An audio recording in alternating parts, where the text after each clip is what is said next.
Hello everyone and welcome to a new video. We have the full rules for the Black Templars in 10th edition, and of course, as a Black Templar player myself, I really want to share my first thoughts about this because if everything goes well, I will be playing this a lot. So let's go for the specific Black Templar detachment for 10th edition. And of course, even if it's like specific Black Templar detachment, every Space Marine army can use this detachment as long as they fulfill the restrictions.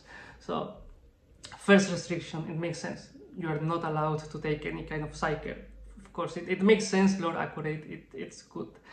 And this was a little bit confusing at first, that we cannot take gladiator tanks, repulsors or impulsors if they don't have the Black Templar keyword. This is because Black Templars are allowed to take an extra multi-melta in these tanks, and they decided to give a specific datasheet for these vehicles, which is a little bit weird, but okay, it makes sense. It's okay to have this rather than a specific rule that if you are a Black Templar you can take this. So it's okay, it's not bad. It's a little bit confusing, but if you want to use these tanks you have to use the datasheet that it's here in this index, not the regular Space Marine one with the tank in blue. And the last restriction is that you can include Black Templar units, but you're not going to be able to take other Space Marine chapter units, which makes sense because this detachment is specific for Black Templar units. So it makes sense that if you are going to bring specific chapter specific units or characters, they should be from the Black Templars. That makes sense. And I'm not going to talk about the Templar bows right now because I made a specific video about that. I will leave it in the description. It's not worth to repeat the same. And I will leave the stratagems for the end. Let's go into the characters. And let's start with this gentleman, Chaplain Grimaldus. I really love him. I mean, it's one of the best. It's one of the coolest Black Templar characters, and I love the datasheet. I have to be honest. It looks really good. I consider this one to be one of the best supporting characters that we're going to have in the Black Templars, and I like it a lot. So let's go for it. And there's not much to talk about the profile because it's like a almost regular primary Space Marine profile, but he's going to have like 4 wounds. And of course the unit consists in Chaplain Grimaldus and 3 Cenobite servitors. That it's nice because they are going to be saving in 3+, they are going to have toughness 4. That's also good. And this is nice because they are going to be able to take wounds for him, so he's going to be a little bit more resistant than he will be by himself. And I like this datasheet because, as I said, he's going to be a really great supporting character, but he's going to be able to deal some damage as well. He's going to have, of course, his plasma pistol, regular plasma pistol profile, but he's going to have ballistic skill 2+. This is a small improvement because in 9th edition he used to have ballistic skill 3+. I mean, small upgrade, always welcome. And then with his melee weapon, he's going to make 5 attacks, that's good. Weapon skill 2+, strength 6, AP -2, damage 2. It's not bad. I mean, against infantry and such, he's going to deal damage. It's good. As I said, he's more of a supporting character, but it's really nice that he's going to be able to deal some damage as well. And for me, the most important part about him is his abilities. So let's go for the abilities because that's the best part.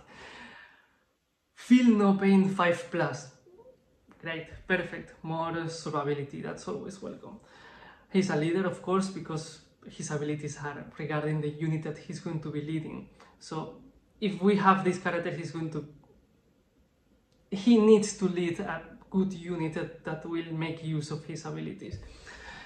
So, litanies of the devout. This used to be like specific Black Templar litanies, now it's an ability, but it's a really good ability, so I'm not going to complain. When the unit that Grimaldus is leading is going to make melee attacks, they are going to be able to reroll everything to hit. This is quite nice, this is quite impressive, I have to say. It's quite nice. And then we have the temple relics. I like how they changed this one, because in 9th edition you had these 3 servitors, each one of them had a relic, and then you were removing them and you were losing that relic. So you had 3 effects at the same time, but you were losing them. Now you're going to have 3 effects, and as long as one Cenobite is alive, you are going to be able to choose whichever you want.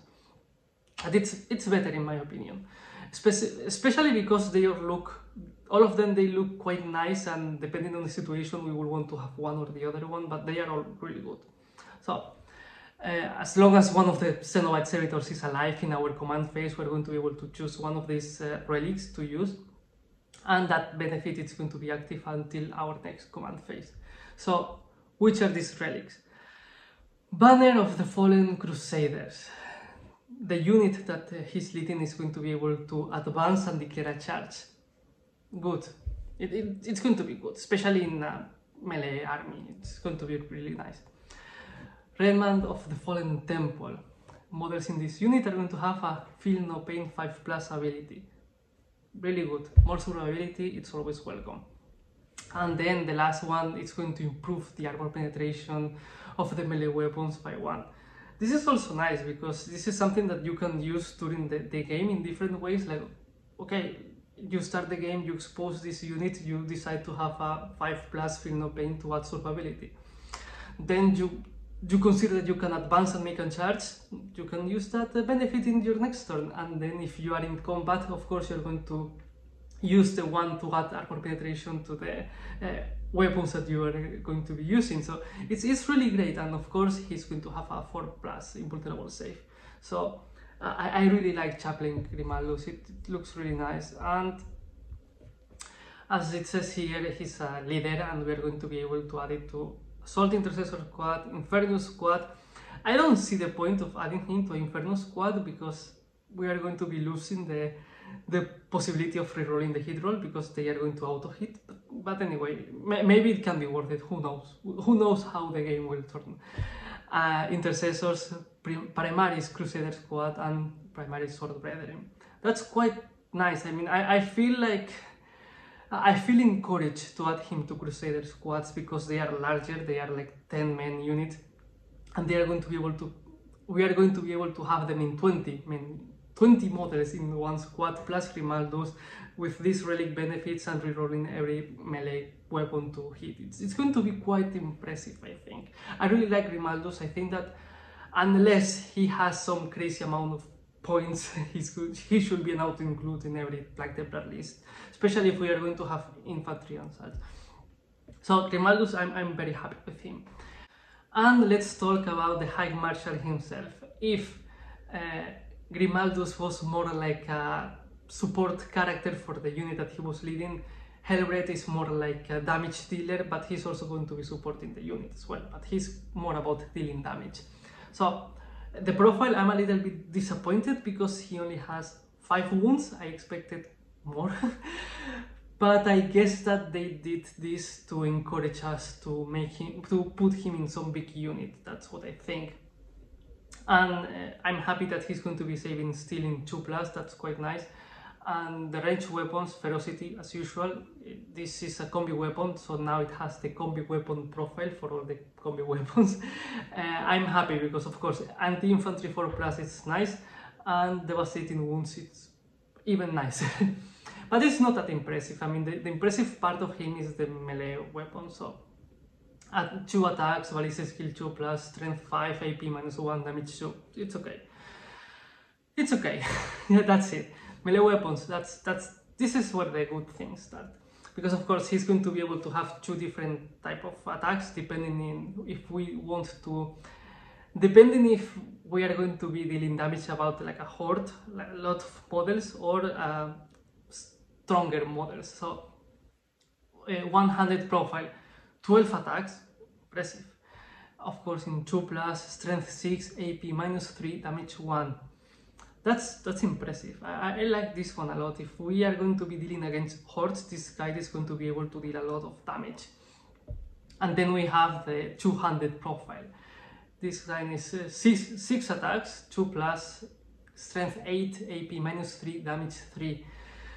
This is more serious business. I like it a lot. I like this profile. I really like it. But of course, now we have to talk about the abilities, because this is what differentiates him from other characters, especially. So, of course, he's going to be a leader. We are encouraged to take him in units because the unit that he's leading is going to have Crusades of Wrath. While this character is leading a unit, the melee weapons of that unit have 1+ to their strength. This is much better than it seems, because adding 1 to the strength can be the difference in a lot of situations to wound on 5+ or wounding on 4+. So it's quite nice to have more strength. It's better than it seems. And of course, when they made hits with that weapon, unmodified hit roll of 5+ scores a critical hit. So we're going to be dealing critical hits in 5+ instead of 6. This is quite nice because this is a really good combination with some of the bows. So I like this a lot. It looks very nice. I like this kind of ability. It's going to be good. And of course, High Marshal. At the start of the fight phase, select one enemy unit within engagement range of this model's unit and roll 1d6. On 2-3, that enemy unit suffers d3 mortal wounds. On 4-5, that enemy unit suffers 3 mortal wounds. And on 6, that enemy unit suffers d3 plus 3 mortal wounds. This is a good thing. I mean, everything that deals mortal wounds is always welcome, and I like this a lot. I like that this character has the possibility of causing mortal wounds to the enemies. So that's quite nice, because, for example, if we are crazy and when we decide to take him against some vehicle, we are going to be able to deal that vehicle mortal wounds without checking the toughness and such. So it's quite nice. I always welcome these kind of things. And of course, invulnerable save of 4+. And of course, he's a leader, so he's going to be able to lead Assault Intercessor Squad, Intercessor Squads, Primaris Crusader Squad, and Sword Brethrem.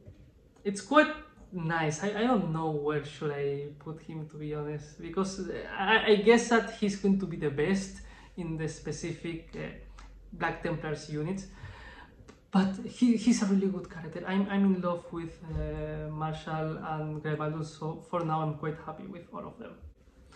Let's go with the Emperor's Champion. I like this model. I'm painting one right now, so please consider subscribing, so you will see how it ended up. I like this model, and I like the profile because this is the character killer. So, regular Space Marine profile, but he has 5 wounds as well, and he's going to be saving in 2+, which is quite nice as well. Ranged weapon, ball pistol, nothing that impressive, but his black sword, it's going to deal some damage to the characters, because again, 2-weapon profile, and we have strike, that it has precision, so we're going to be able to deal damage against the characters directly, which is quite nice. Of course, he's going to have a weapon skill of 2+ in everything, but he's going to deal 6 attacks, strength 8, AP -3, damage 3. This is quite impressive actually. So this character should be able to destroy other characters. This is the purpose of this character, so that's quite nice. I like this a lot. And of course we have the other weapon profile, that it's more about dealing with more units, so even if we don't focus on characters, he's going to be able to deal some damage as well. 10 attacks, of course, a weapon skill 2+, strength 6, AP -2, damage 1. It's nice. I like this. It's a nice datasheet. If it's cheap in points, this should be a character that we want to include, because it's such a cool miniature and it's nice. It's a leader and skillful parry. This adds more survivability to him, because once per phase, when a melee attack is allocated to this model, we are going to be able to, if it fails, we can change the damage to 0. This is nice because we can decide. Yes, we can decide. It's not like the first one. It doesn't say that it once per phase when the first. No. It's when a melee attack. So we can decide which one, and this is quite nice because, of course, when it's the first one, the enemy can say like, okay, I will attack you with the damage one first. So if you change to one, it's going to be this one. No, now you can choose. So this is nice. I like this a lot. And then Sigismund's Heir. We add 1 to the wound roll when we are melee attacking another character. It's nice. This is a really good one. If this is cheap, this is an out-include because he's going to be dealing a lot of damage. Invulnerable save of 4+, and we're going to be able to add this model in a Assault Intercessor Squad, Primaris Crusader Squad, Primaris Sword Brethrem, and Sternguard Veteran Squad. It's a nice datasheet. I like this one a lot. If it's cheap in points, it should be really good. And I'm not going to talk about the Castellan. I'm not going to talk about the Marshal, because of course these units are they have the same profile as a lieutenant or a captain, so it's more of the same. It's just that because of their loadouts and such, and the units that they can join to, they have like their specific datasheet, but they work the same as a lieutenant or a captain. It's good because in 9th edition they did not have a datasheet, and we had to look at the regular captain or lieutenant, and then they were like, okay, if this unit is from the Black Templar, they can. No, now it's like they have their own datasheet, which is quite nice, and I approve it. I like that a lot. And now let's talk about the Primaris Crusader Squad. Such an iconic unit for the Black Templars. It looks really cool, especially because the abilities that they have, and I like it a lot. It's not worth to talk about the profile and the weapons, because they are going to be the same as the regular Primaris Space Marines. It's just that here you can have more freedom to choose whatever you want to have. You can have a squad mixed into range and melee combat. You can have one big squad focus in range combat or one big squad focus in melee combat. So it's quite nice. I like this possibility of customization. And of course we have 2 different profiles, which is a little bit weird because no, it's not weird. We have the neophyte that they are going to be able to. I mean, they are regular Primaris Space Marines. It's just that they are going to be saving in 4+. And then we have other models that are the Initiates and the Sword Brother.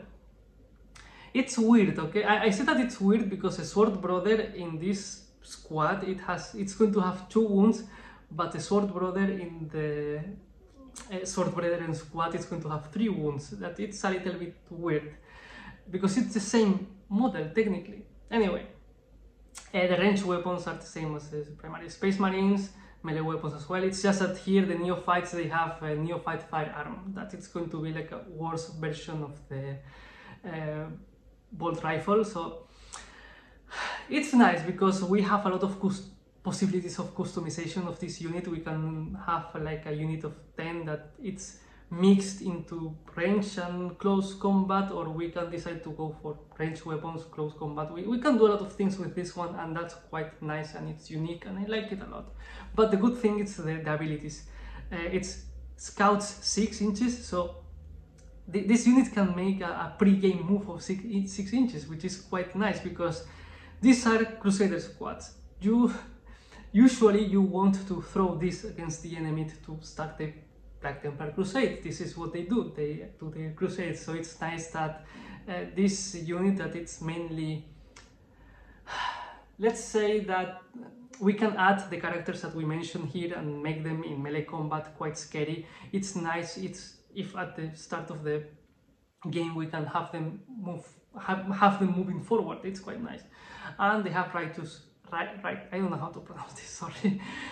You can reroll advance and church rolls for this unit, so it's quite nice. As I mentioned, it seems that they want you to have this unit being more into melee combat, because everything in this detachment characters and the squad abilities are more into melee combat. But of course, it's nice that we can have range weapons as well. So I like this a lot. And the unit composition is a little bit weird. Because of course we have 1 Sword Brother, and then we're going to have from 5 to 11 Initiates and from 4 to 8 Neophytes. Neophytes are always nice because they are usually cheaper, and they are like a shield from the better units in the better models in the unit. But it's nice. I mean, it's good that we are going to be able to have these 20 Crusaders raging across the battlefield. It's nice. I like this squad a lot. I like it. I like it. I should get another one. I like it. Finally, we have the Primaris Sword Brethrem squad. I already made a video talking about this unit. I will leave it in the description, of course. But I want to add something, and it's the unit composition. I really like the unit composition of this unit because in 9th edition it was only about Sword Brothers. Now they add the Sword Brother Castellan. That it's going to be able to have the combi weapon and it's going to have a master crafted power weapon. This adds a lot to the squad. I like this because, of course, the box by itself, it gave you the option to build let's say 4 Sword Brothers and 1 Castellan, or 5 Sword Brothers. Now you are going to be able to have the Castellan into the unit, which is quite nice, and I like that a lot. Because you are going to be able to use as Castellan as a lieutenant, or you are going to be able to use it in the squad as well. So it's quite nice. I like this. I like the unit composition. I like that we're going to be able to deal more damage with this squad, and I really like that they are going to have 3 wounds. But as I said, I already made a video about that, so let's proceed with the video. And finally, let's go for the stratagems, and like everyone else, we're going to be able to have access to 6 of them. Aside from the basic ones that everyone will have access to. And I like this because they are all quite useful and they look quite good in my opinion. They are very Black Templar and I like them a lot. Especially this one, Fervent Acclamation. During our command phase, we're going to be able to target 1 Adeptus started character from our army, and we are going to be able to select 1 bow from the Black Templar bows until our next command phase. If this character is leading a unit, that unit is going to have the effects of that bow in addition to the one that we choose at the start of the battle. Basically, if this character is leading a unit, that unit will have 2 bows active. It's great. I mean, we saw that the bows are quite useful and they are quite nice, so having 2 at the same time, it's quite nice. I really like that one. I like that one a lot. Then we have No Escape, and I like this one too because I think that it's an improvement with the same one in 9th edition. Because, okay, when an enemy unit wants to fall back from engagement of our units, except if that unit is a vehicle or a monster, we can use this stratagem.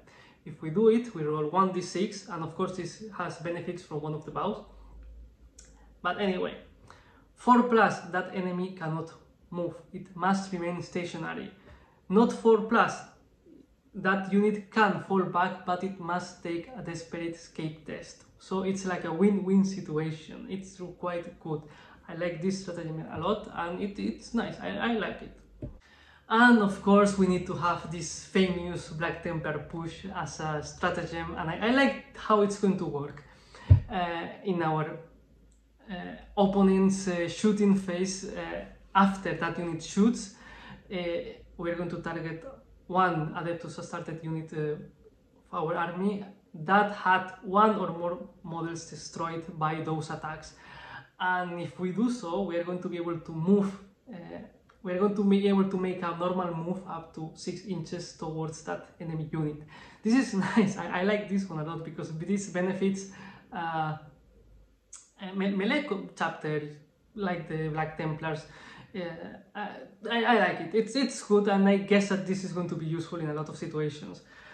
So for example, the Crusader Squad, it has a 6 inches pre-move, just pre-game move, and then you are going to be able to make it resistant, and then if they shoot at it, it's going to be able to move even more towards the enemy.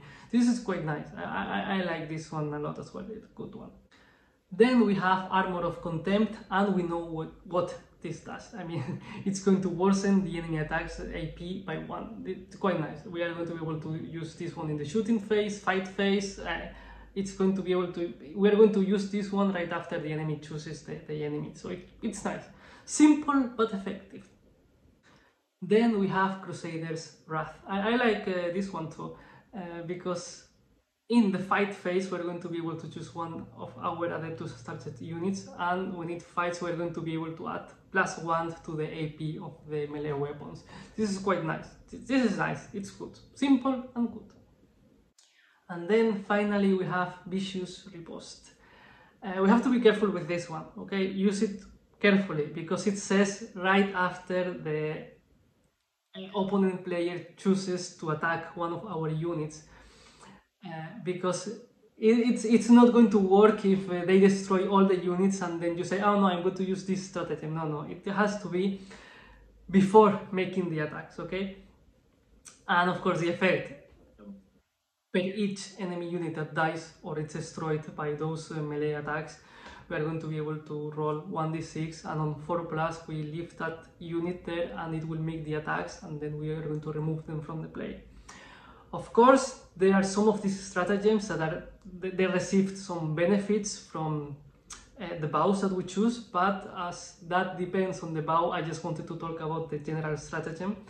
So, as I said, some of the ones that I mentioned, they have some benefits depending on the bow, but of course you can check them, and I left it here.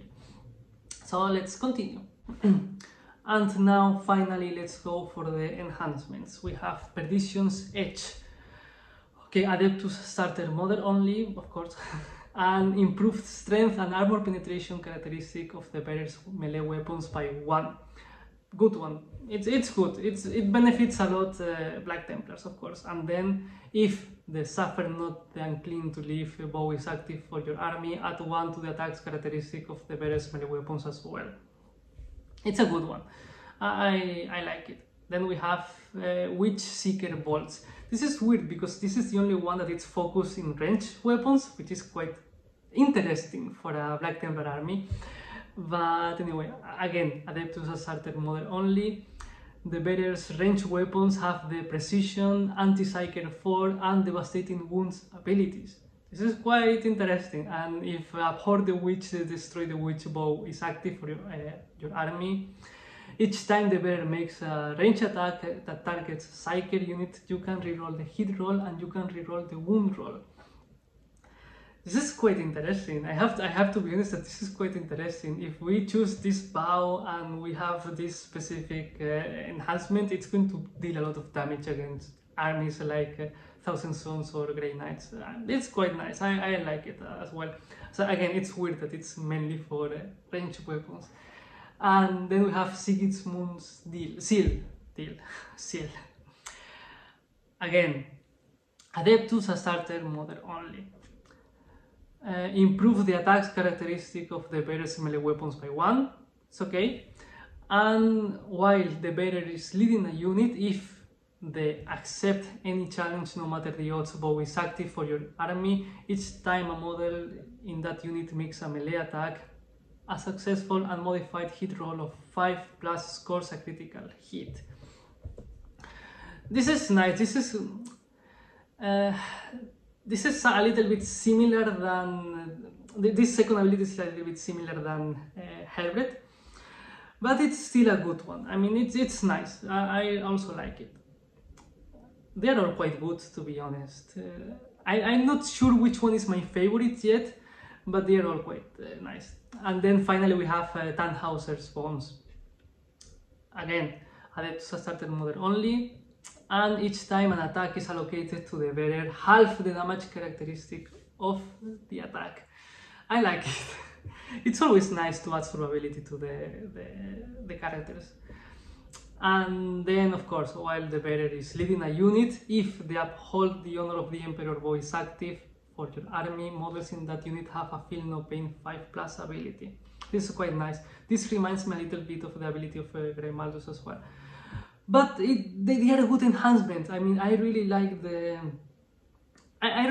in theory everything regarding the Black Templar detachment. Of course, we have to test this in game. We have to test how it's going to be compared with other detachments.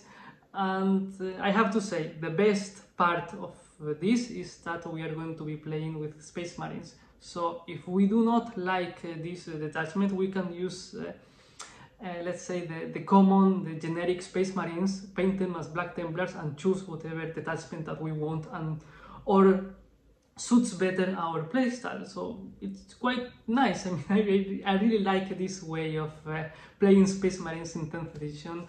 And if you're still here, please consider giving me a like and subscribing. Thank you very much for watching, and see you next time.